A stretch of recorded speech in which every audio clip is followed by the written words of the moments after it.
Simula nung dumating yung anak ko sa buhay ko, nagkaroon ng direksyon lahat. Isa po akong single dad. Ayun, so katulong ko yung nanay ko sa pagpapalaki dun sa anak ko. So lahat ng ginagawa kong pagsusumikap, para sa pamilya pa rin at para sa anak ko. Kasi gusto ko siya na lumaki, na maayos yung buhay, maginhawa. Hindi katulad nung naranasan namin nung bata pa kami. Sa bahay, so lagi akong kumakanta. Tapos one time bigla siyang lumapit sa akin. Sabi niya, "Daddy, turuan mo naman ako kumanta."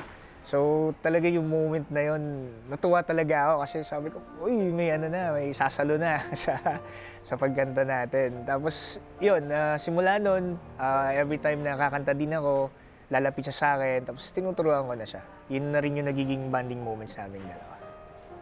Hello, Bea. Alam kong papanood mo to. So, yun, gusto ko na lumaki ka na maging mabuting tao. Mag-aral ka mabuti kasi yun yung magiging magiging gabay mo para magkaroon ng maayos sa buhay. Ako si Mark Nanaw ng Cavite, 42 years old.